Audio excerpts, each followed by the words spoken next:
Hey guys, Cajun Cardboard coming at you here from the great state of Louisiana.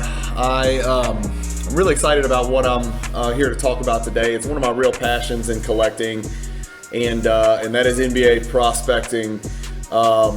I've got a couple of ground rules I want to go over. Obviously, as you can see from the thumbnail over here, the topic is what I'm calling Cajun Cardboard's Pillars of NBA Prospecting. Just a whole bunch of who, what, when, why, how, everything that goes through my head when I make a decision about who to buy, what to buy, how long to buy it, where to sell it, how long to hold it, why I bought it. Really, a lot of this focus is going to be on the why. But I want to just kind of take you guys through my thought process. You are not going to hear me tell any of you who to buy or what cards to buy. That's not going to happen today. I'm going to tell you what I've done in the past, what I have learned, how I've learned from my mistakes, how I've learned from my successes, and hopefully I can share some of that with you, and so you can kind of understand my journey in NBA prospecting and why I think it's so fun.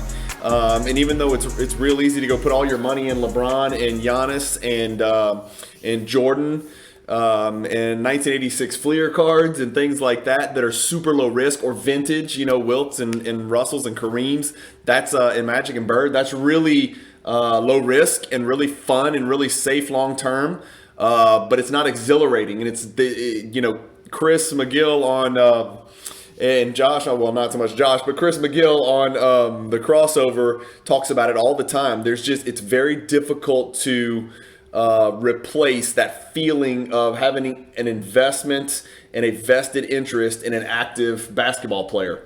And so when you watch their games, it just means more. It's kind of in the hobby, it's our version of gambling on pro sports. But anyway, I don't want to take too much time. I was going to do all this in one video, and I think it was going to be, you know how I am, guys. I talk for like 30 minutes on every video. So this was going to be a real mother of a video. So I decided to break it down into 3 parts. And so what we're going to look at is, today, part 1, this video is going to be about simply factors to consider. I've broken it down into, my pillars, as we're calling them, or factors, into factors to consider. Then there are important factors. These are very, very relevant factors, very important factors. And then lastly, there's mandatory factors. These are issues and factors that are not avoidable, and they must be addressed. And those boxes must be checked in order to enhance your likelihood of success when you're prospecting on NBA players. So first, let me set some ground rules here. Here's some criteria. I want to be really clear, and I've said this from the beginning. I'm going to be very transparent. You're going to hear me talking about some of the same prospects over and over. I'm not subliminally trying to tell you to go buy the players that I like or that I own cards of. I don't give a shit about that. I am going to use names of players I am familiar with and that I have a large collection of, because I'm walking you through my steps that I took and why I chose certain players. And so you're going to see me make a lot of comparisons, and those comparisons are going to involve cards that I do own. So I want to be really clear about that. Here's a couple of ground rules. There is no one right way to do this. I'm not sitting here telling you I know more than you, or I know more than everybody, or I know everything. I'm certainly not telling you that, because like I like to always say, I'm the same guy that invested in Chris Dunn. I'm the same guy that invested in Dennis Smith Jr. You win some, you lose some. Prospecting is not a zero-sum game. This is not a perfect science. No one is going to bat 1,000. If you're batting 500, you're doing fantastic. I've had a really good track record, and I have had really good success. I'm not ashamed to talk about making lots of money doing this, because I love doing this, and this is where I like to put my money, and I like to invest my money. So this video is going to be from an investment perspective, not a collector's perspective. I am going to give you my experience and my perspective on how to NBA prospect based on about 6 years of doing so. And a lot has changed in 6 years, as you guys know. So the other critical factor to remember is that there are home runs and then there's doubles. You don't have to hit a home run every time. You don't have to go rags to riches. Giannis is the ultimate greatest example of a rags to riches prospecting success story. There may never be anything else like it. It may never happen. To be one of the 15 greatest NBA players of all time based on resume, or at least approaching that, when the guy was in dollar boxes 5 years ago. That's just, it's not likely to replicate. That's probably not going to happen again. And so remember, you don't necessarily have to hit a home run. There are doubles to be hit out here, okay? You can make money on good but not great players. So not every prospect needs to be a home run. You're not looking for the next Jordan, LeBron, Giannis, Doncic every single time you prospect, okay?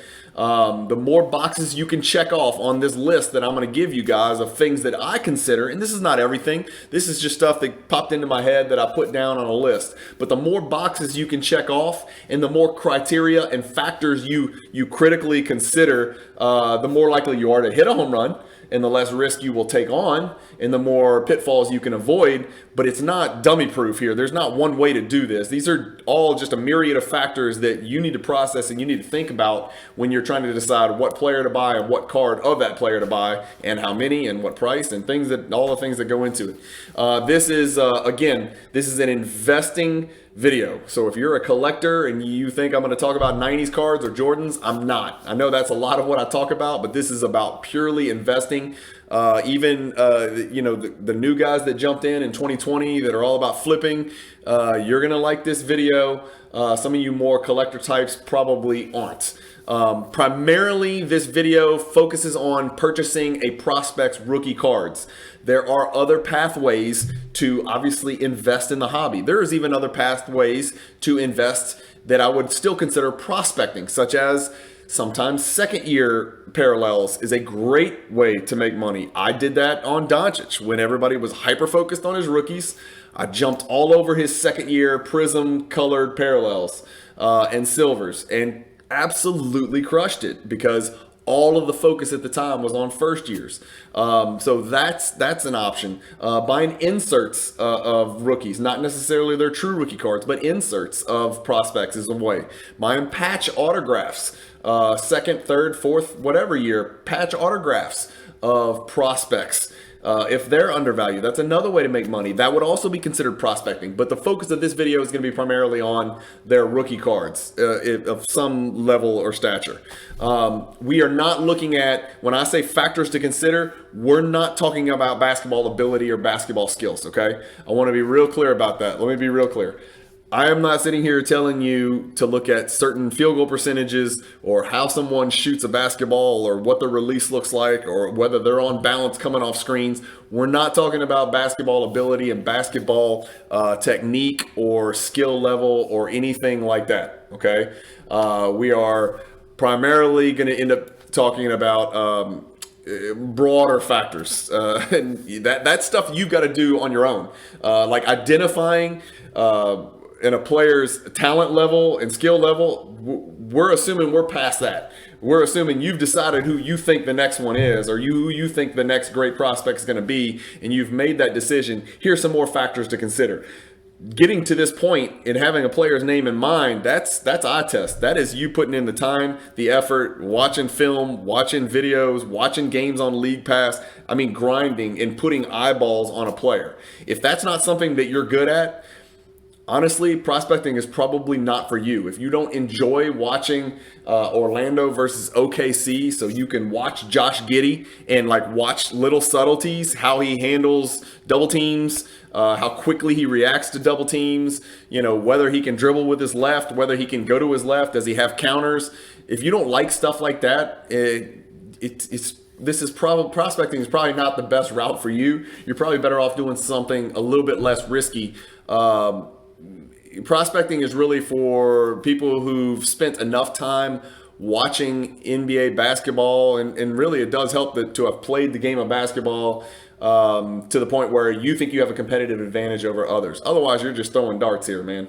And that's really not the way to go. It'd be like me picking stocks. I don't know shit about shit when it comes to the stock market. I rely on other people that are a lot more intelligent, who have a lot more expertise in that area to tell me what to put my money in the stock market. So this is a situation where I feel like I have a competitive advantage against the hobby in general. I'm not saying that to be boastful, but I think it's pretty safe to say I feel like I watch more NBA basketball, and I'm old as hell. So for 25, 35 years now, I've watched a pretty large amount of NBA basketball. And so it's on you to identify the player's skill set and talent level. We're talking about after you've kind of chosen your guy. Here's some other things to check off the boxes. If you're invested in an NBA prospect already, okay, if you've got somebody from the 2018, 2019, 2020, or you like somebody in this class, even though Panini won't get off their ass and make the damn cards, then think about your guy as we go through this list, and think about where he fits, and think about if you can check off these boxes or if there's a red flag. This list, to be very clear, again, this is illustrative, not exhaustive. Meaning these are factors to consider. These are not all the factors to consider, okay? Please comment, help me add to this. I'd like to kind of revisit this issue later down the road, maybe in another bigger, broader, badder, more improved video. Comment what are some other considerations for prospecting that need to go on my list that I left out. Again, I've got a couple that I did leave out, and I've left them out on purpose. It's already going to be a long ass video. I've taken 10 minutes just sitting here, talking about the criteria on how the list came up. We're 10 minutes in. I haven't even started talking about the first factor. So this is a living, breathing list. I'd love to add to it. I'd love to get some better graphics on the screen. Right now, I've just got the thumbnail up here. I've got Card Ladder pulled up because we're going to use it a little bit. I got Basketball Reference for the statistics. I've got, my PWCC account here because I'm going to get into a little bit of talk about Anthony Simons, who's just kind of my staple, my biggest prospecting, probably my biggest prospecting investments, quantity and quality and dollars spent. And then I've got the NBA standings pulled up just in case we need to look at some stuff like that. But anyway, okay, so let's get started. So like I said, this video is going to be part one of 3 videos. This is the least important factors, but these are factors to consider. Okay, factor number 1 is team market size. This used to be a big ass deal, okay, back in the day. Pre-internet, this was a big deal. Pre-Twitter, pre-Instagram, pre-Facebook, freaking media putting everything in your face, being able to watch games on your phone when only big market teams showed up NBA games on TV. Those days are over, guys, okay? It is a factor to consider, but it is not an important factor and is not a mandatory factor when choosing a prospect. This used to matter a whole lot more in the past. Proof that it doesn't matter nearly as much anymore: Giannis, Zion, Ja, small market dudes, okay? Damian Lillard, for God's sakes. Small market guys. You can be outrageously successful and make shitloads of money prospecting on players if you make good choices on small markets. Don't think because a player is in a small market, he can't be a good prospect, okay? Think about your prospect. If he's in a huge market, that's fantastic. If your player gets traded to a huge market, yeah, it's probably going to bump their value a little bit, but it's not going to be a long-term change in their value unless team success follows it, unless individual success follows it, and accolades follow it. They've got to back it up. They've got to actually do the job. It can help to be in a big market, but it is not dispositive of investing success in that player. Some of the huge markets out there, you guys know them: New York, LA, Chicago, Boston, etc. Does it help that a player goes there? Yeah. When Lonzo got traded from New Orleans to Chicago, he saw a little bump in his price. Reddish is a great example. It just happened. Reddish got traded to New York. People freaked the hell out. I don't think that's as much about Reddish being in New York City as it is about Reddish being in a new situation where he's going to get potentially significantly more time and more attention and more usage I think that has a little bit more to do with it than being in New York City, but I'm sure some of it does have to do with him being with his old college teammate RJ Barrett and Randall in New York City. It is the biggest of the big markets. So things to keep in mind is like guys like De'Aaron Fox, Lillard, SGA. If those guys do get packaged in a trade, and then there's a lot of talk about a lot of these guys, if those guys get packaged in a trade and end up going to a big ass market like a Philly or a Miami or a Boston, Chicago, LA, New York, whatever, Brooklyn, if that kind of stuff happens, yeah, they're going to have a nice little bump. But I think the more important thing is if those guys bounce to a team with a chance to win. So market size is something to consider, but it's not everything. Next in line is front office or coaching stability. This is huge. This is huge, especially during the, I don't want to call it the infancy stages of a player's NBA career. Okay. So in the first 3 years of a player's career, it's absolutely crucial. Shouldn't say crucial. It's a factor to consider what their front office and coaching stability looks like. If there's constant changing of the guard in the front office and constantly a new direction and there's always a new coach, that player never gets comfortable. That player never gets established. That player will not develop as quickly. These are generalizations now. There's always going to be an exception. That's another thing I want to be clear. There is no black and white here. So everything's gray. There's always going to be exceptions to the rule. Okay. So front office and coaching stability is crucial. The more stable they are, the better the coach, the more likely that prospect will develop into the player that he's got the potential to become that you saw when you picked him as your prospect. So those coaches and those front offices, the more stable they are, the more invested and the more willing to learn that prospect's going to be, and the more respect they're going to have, to be quite honest with you. It's like when Pat Riley speaks, people listen. When Pop speaks, people listen. When Phil Jackson spoke, people listened. And he went a little wacko at the end, especially that last Knicks tenure. I don't think anybody listened then, but you get the drift. Some great front office examples of front offices that are in shambles. The Kings, the Magic, the Knicks. Always the Knicks. I count the Knicks always. I don't care what they did last year. The Knicks are always in shambles. The owners I don't know. He seems like a nut job to me. He's always in the way.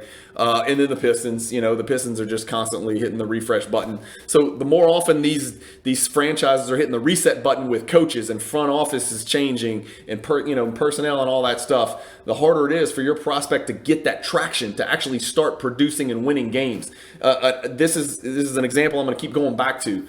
De'Aaron Fox versus Darius Garland. They're doing the same thing. They're doing the same thing, but they're doing them in Sacramento, and then Garland is doing it and look, I'm going to pull it up just to show you. And Garland is doing it in Cleveland. So Cleveland has somehow become a winning franchise, become a stable franchise. It's become great chemistry. Kevin Love has found his niche as a veteran leader when he was miserable and disgruntled for the last few years. You've got a great young nucleus. I can't believe I'm saying this about Cleveland. None of us, me included, none of y'all would have thought Cleveland would be what they are right now with an injured Sexton, an injured Rubio. Like a year ago, if I said Cleveland's going to be 1.5 out of first, they're freaking 1.5 out of first. Look, I'm scrolling to it right now. I think that's right. That might be wrong. Cleveland's 2.5 games out of first. Sorry, 2.5 games out of first. They're 27-19. They've won 7 out of their last 10, and they're 15-10 on the road. That's just bonkers. Nobody in their right mind a year ago would have guessed that. But going back to our deal here, I want to compare Fox to Garland. So here's Fox's silver card. Fox's silver card has been selling anywhere from $200 to $330. I'm pulling up Card Ladder here. This is for his PSA 10, obviously. He's got almost, a little bit less efficient, but almost the same numbers as Darius Garland. If we go look at Darius Garland's silver, okay, look where his card's at and look where it's going, because the team's winning, the franchise is stabilized, the coaching staff is stable. They love Bickerstaff. They really like that dude. And so his minimum is sale. Look at his sale since going back to December. Since December, the card, let's say since December 10th, the card has never sold for below $300. And look at the pop. There's 1,038 Garlands. let's go pull up my Fox. There's 505 Foxes. So there's twice as many Garlands, but his card's selling for more, and they're legitimately pretty similar players. Okay, so just keep in mind if Fox gets traded to a Cleveland-like situation with a chance of winning, for God's sakes, and I know Maxey's in Philly, but if Fox goes to like a Philly, and I know Lowry's in Miami, but if Fox was in Miami or a place that's not even necessarily a favorite, but at least a contender, imagine the difference in his card prices. So that's something to keep in mind when you're prospecting. It's really important. Fox has not become the player he's going to become. Even though he's really good, he has not even scratched the surface just because of his shitty situation. And a lot of that has to do with front office and coaching. So player personnel goes hand in hand with it. Revolving door franchises that are constantly hitting the reset button. OKC, the Kings, the Magic, Houston, teams like that, they're never going to click. They're never going to win. It takes time. Cleveland fell into this category. Right? Cleveland was in this category. They just kept changing and changing. And honestly, LeBron saved them from that the second time around. It was just like one deal after another where they just kept hitting the reset button. And if that keeps happening, then prospects are never really going to ultimately realize their potential. It's just very difficult if your teammates, just like your front office and coaching staff, if your teammates are constantly changing, it's very difficult to develop that chemistry, learn from the vets, and win. You're just not going to have a lot of happy vets around, and y'all don't underestimate how important it is to have positive attitude veterans around your prospects. You got to remember that the NBA is NBA teams are employers where you've got sometimes 19-year-old employees, and these players are employees. They are employed by these NBA teams in the NBA. Like you've got like Doncic, clearly the man in Dallas, and then you've got, I'm trying to think of some offhand, but veteran players around him who are sometimes 10, 12 years older, who have been there and done that, who are being asked to, hey, help this guy take your job. Help this guy become a 100 millionaire, even though you never did. Or help this guy, take our team to the next level, even though that means you're less valuable. And so player personnel and stability and happy veterans around these prospects is another factor to consider. Your investment duration, factor number 4 to consider. How long are you willing or are you considering holding this prospect? You've got to know this from day one, okay? It's different depending on whether you're trying to hit a double or whether you're trying to hit a home run. Okay. And what I mean by that is, and I hate to use a baseball reference because I don't watch it, but you get my drift. Swinging for the fences, right? And so sometimes, you can invest in a player who you think is undervalued, who you think is going to be a good NBA player. Okay. Guys that I'm thinking of, Lonzo Ball, Jarrett Allen, Lauri Markkanen, Tyrese Halliburton, Desmond Bane. These are players that we think are going to be good players. Nobody, I hope I don't offend anybody who's holding their cards, but nobody in their right mind should think any of those players are going to be top 10 players in the world. So I would call those players swinging for a double. You can make a lot of money in the hobby investing in prospects at a very low price point who you think are going to be doubles or triples, right? They don't all have to be franchise cornerstone, Doncic, Trae Young, John Morant, Zion, Anthony Edwards, LaMelo Balls. They don't all have to be that. You don't have to hit grand slam home runs to make really good money prospecting if you know what you're doing. I'm going to always go back to my people. Darius Garland's an example. Anthony Simons is an example.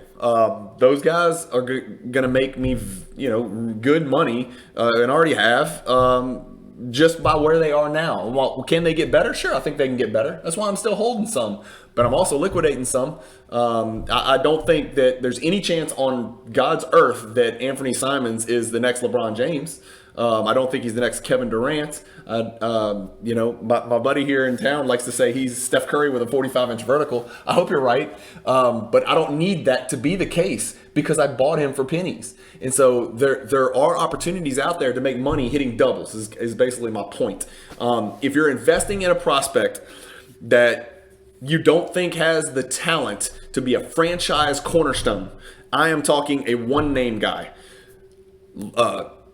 Luka, LeBron, KD, Iverson, Kobe, one name guys. If you are investing in a guy who you don't think's a one name guy, then your window should probably be shorter.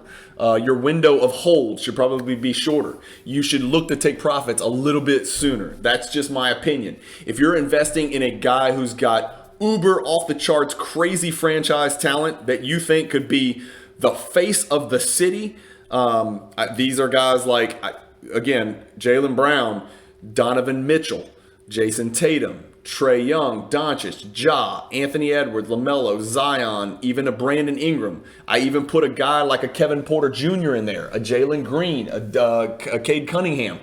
We don't know on those guys yet. I'm not saying they are. I'm not saying those guys are franchise players. Even Ingram or guys like that, I'm not even saying they're there yet. I'm saying they have the talent to be those types of players. Like it or not, they do. They do have that talent. Now, whether they will or not, I don't know. But those are the types of players you got to give a little bit longer leash to. Does that make sense? Those guys can go places Desmond Bane can't. You can't give the ball to Desmond Bane and say, win me game 6 in a playoff series. I think you could do that with Brandon Ingram, Jaylen Brown, Donovan Mitchell, Jason Tatum. So, I mean, shit, some of those guys have already done it. Doncic, Ja, all those guys. Jamal, even Jamal Murray. There's guys out there that have already done it. A Booker. Okay, those guys, you can have a little bit longer window. So your investment duration in your window, you need to have an idea of what exactly you're looking for. When is it likely going to be time to liquidate? Like I said, the doubles, I think you need to have a shorter window. I think you need to grab those profits when it gets to the point that you're comfortable. The other guys that have that franchise type staying power and that super uber talent that's very rare and unique, you can have a little bit longer window. It's okay. Respect of peers. This is a factor to consider that a lot of people don't notice. I noticed this just because I watch the way players interact after games end on TV. And you don't always get this on national TV, but if you got League Pass, you will. They'll show the players shake hands after the game. And even now, I know for COVID, they couldn't. They'd wave at each other and all that crap. But players are shaking hands and hugging and talking and covering their mouth and doing all that crap now. Watch how your prospect interacts with big time players after the game. Does LeBron come over and find your guy and talk to him? Does Doncic? Does Giannis? Does Ja Morant? Does Zion? Watch post-game handshakes, post-game conversations, and watch, sometimes, I've seen it before. It's not dispositive and sometimes it's misleading. But just watch how, the opponent's best player and those iconic players interact with your prospect, if at all. Watch NBA player tweets. One thing I told you I like Anthony Simons. He's one of my biggest prospect investments. Well, Anthony Simons here, I'm going to pull up.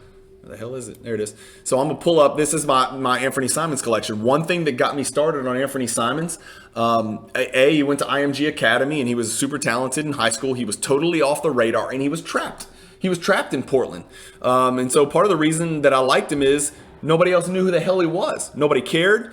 Nobody saw him. Nobody knew anything about him. Nobody knew anything from him from high school. He played at IMG, but he didn't really do anything else. He went straight to the pros from IMG because it was a postgraduate year. He never played in college. Those things were important to me. But one thing I noticed is I listened to how Damian Lillard talked about him. And Damian Lillard once said, he's like, I'm going to hand this franchise over to Anthony Simons. I am going to hand it over. It's going to be a transition from me to Anthony Simons. When I heard Damian Lillard say that about a 19 or 20-year-old kid that nobody else in the world knew about, I started to pay attention. I started to take notice. And I was like, okay, that's something to me. That means something. He didn't say that about anybody else. He didn't say it about Gary Trent Jr. He didn't say it about Nasir Little. He didn't say it about Pat Connaughton when he was a Blazer. He said it about Anthony Simons. That matters to me. How an opponent or a teammate, how a peer talks and tweets and discusses at that player. Listen to press conferences. Listen to clips from post-game press conferences. Listen to how teammates talk about their teammates. Another thing I listen to, and this just, I listen to the podcast, the JJ Redick's podcast, Old Man in the Three. If you're not listening to that, you should. It's fantastic content. But it's JJ Redick and one of his buddies, and they get NBA players on here, and they talk to them. And so they just had Kevin Love on there, and he was talking about Garland and Mobley. The way he talked about Garland and the way he talked about Evan Mobley is completely different than the way he talked about Colin Sexton. No offense to Colin Sexton collectors. I get it. I'm not going to kick you while you're down because I know he's injured, and I know the dude was putting up great numbers. The Cavs seem better without Sexton. I'm just calling it like it is. It's given Garland a lot more freedom. Garland doesn't have to share it with an inefficient player. Garland's about as efficient as it gets. The way that Kevin Love talked about Garland led me to believe that Kevin Love thinks Garland is not your everyday guard. Same thing with Evan Mobley. And I'm not an Evan Mobley guy. I'm not sure where Evan Mobley is. I know he's super talented. I get that. Everybody says young Anthony Davis or young KG. I get all that. He's good. I get it. I'm not going to get into all that. But it matters to me what Kevin Love's opinion is of those players. And I'm not saying Kevin Love's going to shit on his players. He's not going to say anybody sucks who's on his team just because they're teammates. But the way he talked about Garland and Mobley was significantly different than the way he talked about Sexton and even Markkanen, who's having a nice bounce back year. Moving on. So respect of teammates, respect of opponents, how they interact and how they speak about your prospect is important. Just try to find little tidbits. Go search on the internet. Go search on YouTube. Go see if you can find something. Even articles. Read them. Political or controversial. This is a factor to consider.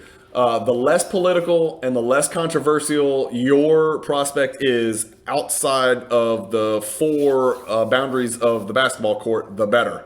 When I talk about this, the less likely they are to say something that they probably shouldn't, the better.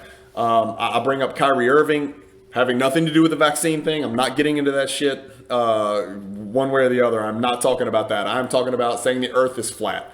I am, talking about some of the other crazy shit he does, spraying incense and the weird, I say political / controversial stuff that Kyrie says. He says some weird stuff, man. He's always getting himself in trouble. He's got a big mouth. Ben Simmons with his bullshit off the court with the dating whoever he's dating and the not caring about it and being all pissy and dramatic. That's a problem. That's one of the biggest risks with Ben Simmons. It's single-handedly destroyed his cards. He's not even on the floor. LeBron is a big issue, man. LeBron has a big mouth. I know there's a lot of LeBron collectors out there. I have a huge LeBron collection. I invest in LeBron. I collect LeBron. I think LeBron is one of the 3 greatest players that has ever lived. But the biggest risk, the only risk that I perceive with LeBron is that he says something off the court that's usually uninformed. He's not educated on the topic. He speaks without getting all of the facts. It happens over and over, and it keeps happening over and over and over. He wants to weigh in on everything. He's like the opposite of Jordan. I have no problem with athletes speaking out, athletes speaking their mind.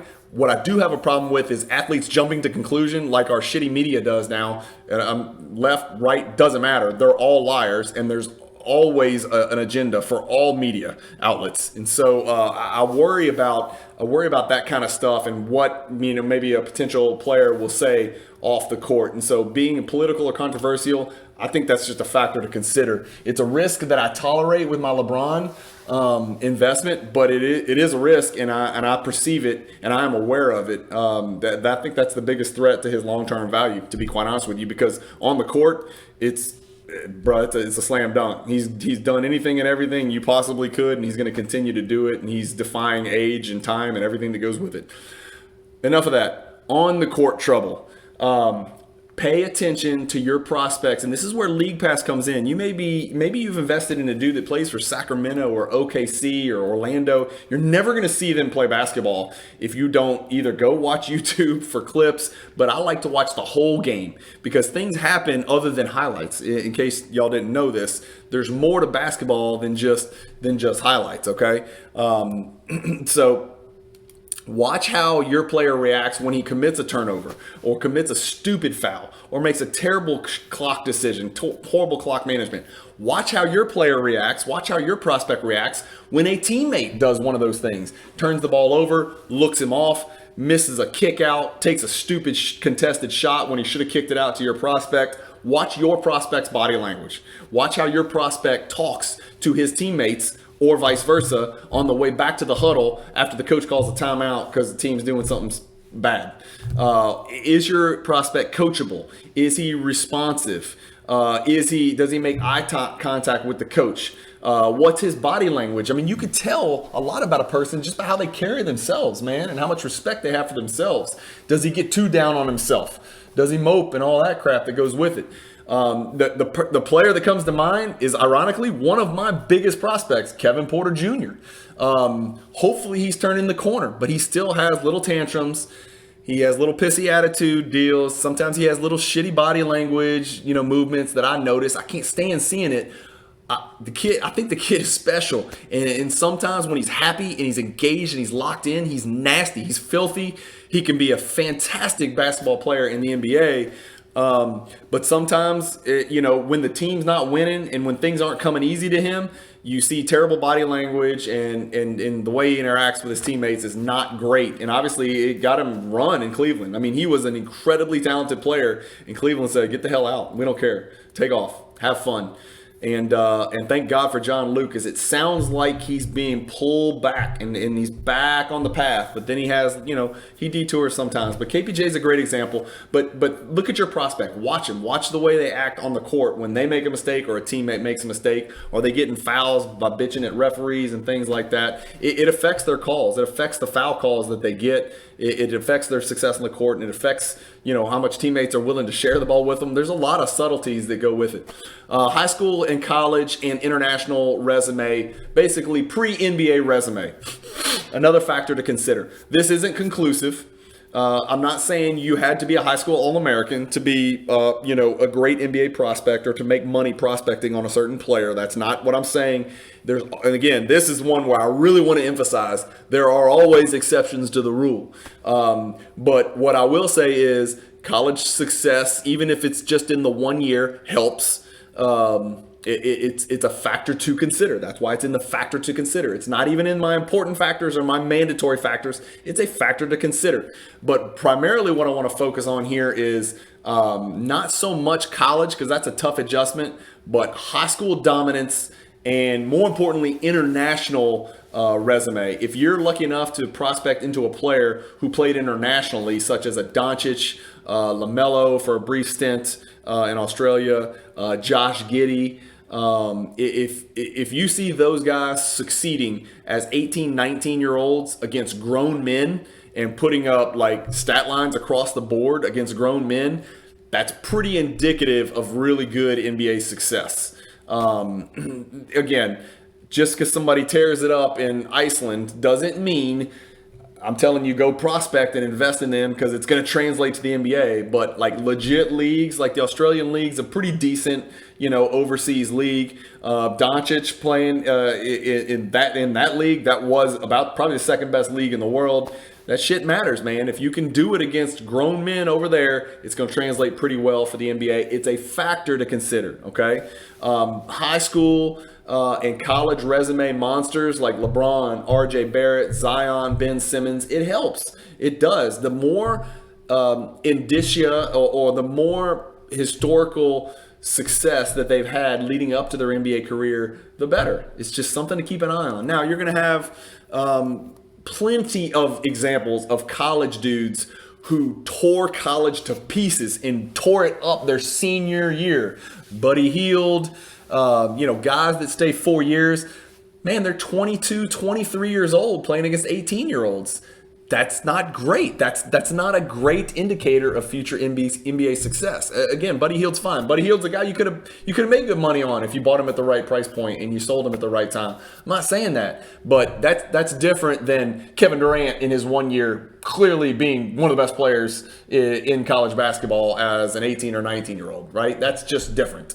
But it does help. And then remember, there are always exceptions to the rule. Some of the guys that come to mind, John Morant was a nobody in high school. He was a nobody really early on at Murray State, and then he became an absolute freak. Damian Lillard was a nobody in high school. Pippen was certainly a nobody in high school and in college until Krause discovered him. Rodman was really a nobody. John Stockton in high school wasn't, LeBron. He wasn't the next great one, and certainly not early on in his college career either. So there's always going to be exceptions to the rule. It's just a factor to consider. Team tempo and style of play. This is a big one. Okay, so this is in factors to consider, but it's real close to important factors, whatever that distinction is. So team tempo and style of play matters. It's real simple. The more pace you play with, the more stats you accumulate. The more stats you accumulate, the more potential you have for big stat lines, especially in aggregate stats like points, rebounds, assists, steals, blocks, threes. The more pace you play with, the more stats, the more stat lines, the more touches, the more usage, the more likelihood that you'll have highlights. The more highlights you have, the more fast breaks you have, the more highlights you have. The more highlights you have, the more excitement around that player and around that team. The more excitement around that player and specifically that team and that pace of play, the more eyeballs. You get the point. It just builds on each other. If you play shitty, boring basketball, it's going to be real hard for your prospect to progress at the rate necessary to maximize your investment. When it comes to prospecting and it comes to players' card prices, there is more than just doing their job on the court. Hype has a lot to do with it. The number of eyeballs on that player has a lot to do with it. Media attention has a lot to do with it. Charlotte is a great example right now. Charlotte is, let's go look at the standings real quick. LaMelo Ball and Miles Bridges cards are doing fantastic, as you guys know. Charlotte's 25-20. Anything special? They're in 7th in the East. They're behind the Cavaliers, for example. LaMelo's cards are worth a bazillion times more than Tyrese Maxey. I'm not even going to look. I don't even need to look. I know they are. Okay. Part of that is pace of play. Part of it is LaMelo's got better numbers. Don't get me wrong. But Washington's another great example. Like Washington, the Raptors, there's not as many eyeballs on those two teams as there are in Charlotte right now. There's a little bit of a buzz about Charlotte right now. I'm trying to look down here and see if there's any other teams like that in the West. Memphis is a great example. Right now, there's a huge buzz about Memphis. So pace of play, style of play, not necessarily just as fast as you can, but tempo matters, yes. More touches matters, yes, for your player, but also style of play. Is it a brand of basketball that people like watching? Jordan Poole is a great example. He benefited greatly from the style of play in Golden State, and Kuminga looks to be benefiting from it lately, and getting some eyeballs on him. Anyway, it just builds on it. And the more hype there is, the more eyeballs, the more attention, the more enjoyable basketball your team plays, the more likely your prospect can stand out. Last two things, articulation. Not to get too Webster's dictionary on you, but the way that your prospect speaks and interacts with the media, it matters. It is a factor to consider. It's a fact that well-spoken athletes are more marketable and more recognizable, which means more popular in the hobby. And I'm telling you that although NBA success is not a popularity contest necessarily, card prices are oftentimes a popularity contest. It's all about attention and eyeballs and whatnot. I'm not going to be too hard on this topic because, a lot of these kids, in fairness to them, they get out of high school. They don't really have a college education. They usually go for one semester and then never show up in their spring semester because they know they're going to be 100 millionaires. And I sure as hell don't blame them. If I was RJ Barrett, I would not have taken a single class at Duke my spring semester because I know I was going to be 100 millionaire. Sorry, mom and dad, if you're watching. Sorry, any parents out there. But if you still have that manner of thinking, that's rough. I would certainly adjust that old school approach to college educations when your child is going to make $100 million or even $10 million, for God's sakes. Stay healthy, work on your body, get drafted high. You can always go back and get your degree. everybody can. Everybody has. Everybody will always. These guys often do it.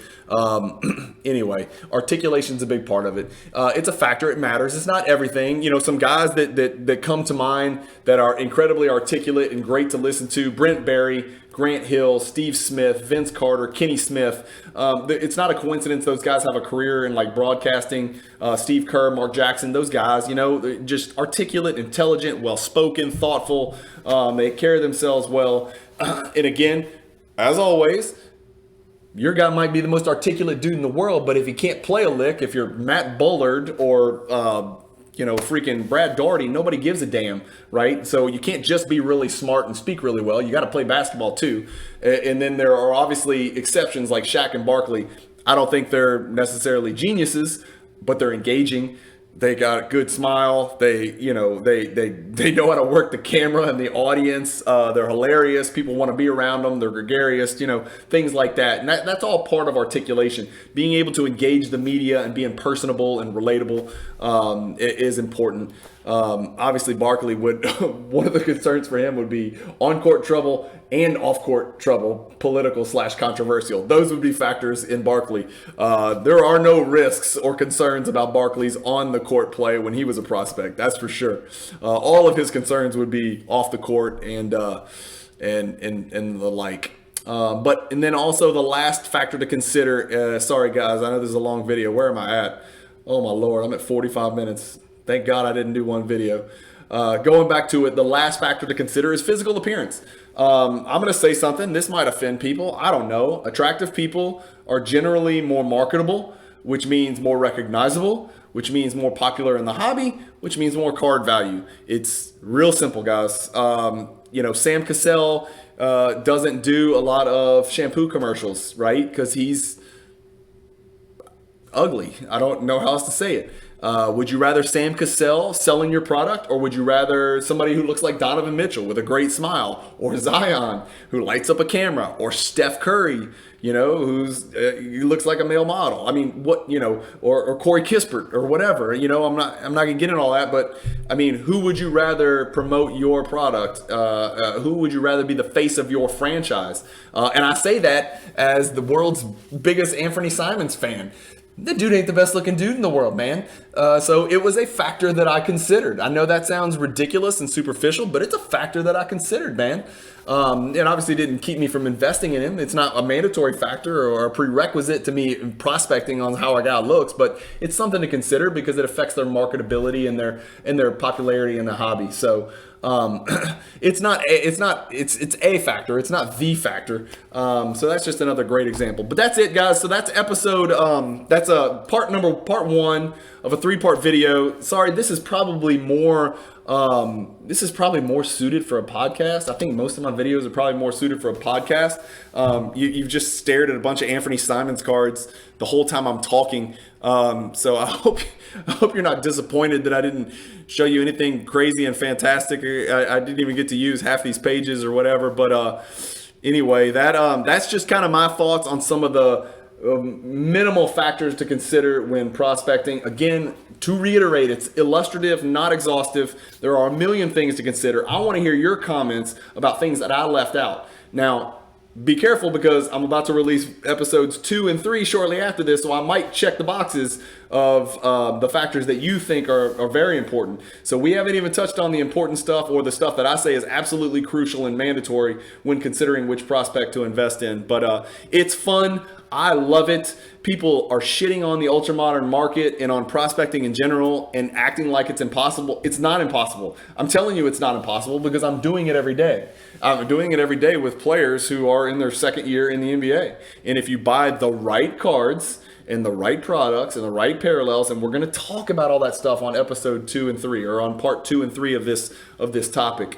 If you put your money in the right player, the right product, and the right parallel, there is definitely money to be made if your player outperforms expectations. It comes down to you educating yourself, you grinding and watching hours and hours and hours of basketball and understanding what separates a great player from an average NBA player. And if you can see that in a player who has not yet exploded on the stage to where he's gone mainstream, then you can be the first one in line and you can have the cards.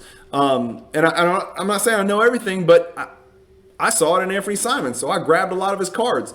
And I've always said this. For 3 years, I've held probably 2,500 Anthony Simons rookie cards. These are just the slab ones. For literally for 3.5 years, I've held these cards. And I've always said this. I'm either the biggest idiot in the world or I'm the biggest genius. More likely, I'm somewhere in between those two extremes, but you get my point. You got to be willing to take that chance. I swung and missed on Chris Dunn. Thank God I didn't spend the kind of money I did on Anthony Simons. I swung and missed on Dennis Smith. Dude never learned to shoot. Just never got any better. But I got it right on Simons. I got it right on Garland. I got it right on Fox. I think I'm going to get it right on Kevin Porter Jr. I really do. And his cards have dipped. I think it's a great time to buy more. And I got it right on Ben Simmons. I got it right on Giannis. I got it right on Doncic. I got it right on on Ja. And we're going to talk a little bit about guys like Doncic and Ja in the next two parts when we start talking about price point. Because price point is a mandatory. Price points in the mandatory factors to consider. Anyway, that's it. I'm not going to talk anymore.